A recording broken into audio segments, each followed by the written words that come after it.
আজকে আপনাদেরকে এখানে আহ্বান করেছি সারা দেশের সাথে আমাদের রাজ্যে বিগত এক দশক সময়ের বেশি ধরে আমাদের দেশের এবং আমাদের রাজ্যের বর্তমান শাসক দল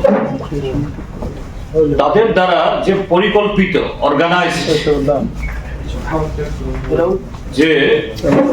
আমাদের ভারতীয় সমাজের মধ্যে ধর্মীয়, সাংস্কৃতিক, ভাষা, সম্প্রদায় এবং আঞ্চলিক যেখানে যেরকম ভাবে পারা যায় এটা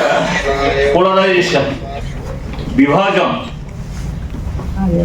আর সেই বিভাজনের পরিবেশ তৈরি করার মধ্য দিয়ে তাদের কায়েমি স্বার্থ গণতন্ত্র হত্যা, লুট, ক্ষমতা দখল করা, ক্ষমতায় টিকে থাকা,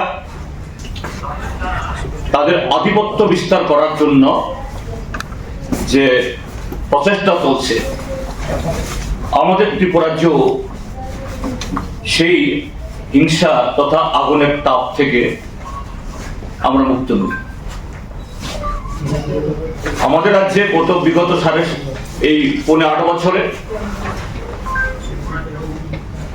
কন্ডাছড়া, ধলাই মহকুমা, কৈত্রাবাড়ি, পশ্চিম জেলা, উত্তর জেলার পেকুছড়া, তারপর সর্বশেষ গত 10ই জানুয়ারি এবছরে ফটিকরায় থানার অধীন শিমুল তলাতে এই যে একটা ধারাবাহিক একটা প্রচেষ্টা চলছে তার নমুনা আমরা ত্রিপুরাজ্যের লোক প্রত্যক্ষ করেছি। তার মানে ত্রিপুরাজ্যের মধ্যে যে কটা নাম বললাম এটাই সীমাবদ্ধ না। এই সদর মহকুমা, ডুগলি মহকুমা,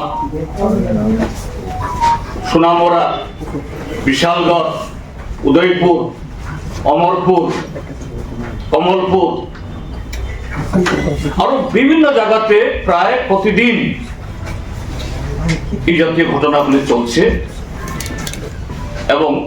এটাকে প্রশমিত করার জন্য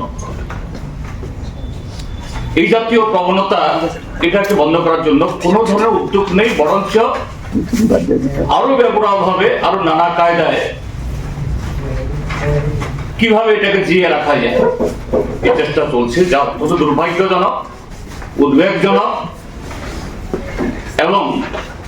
আমাদের যে গণতান্ত্রিক ব্যবস্থা, আমাদের যে সহাবস্থানের পক্ষে এটা বিরাট হুমকি। আমি সেরকম একটা ঘটনা যেটা আপনারা সকলেই জানেন এবং এগুলো আপনাদের এই মাধ্যমে প্রচারিত হয়েছে, প্রিন্ট এবং ইলেকট্রনিক, সোশ্যাল মিডিয়া সমস্ত মাধ্যমে, এই ঘটনা যে এই শিমুলতলা গত 10 তারিখে সকাল 8টা নাগাদ সেখানে প্রতি বছরই একটা ভৈরব মেলা নামে একটা মেলা হয়।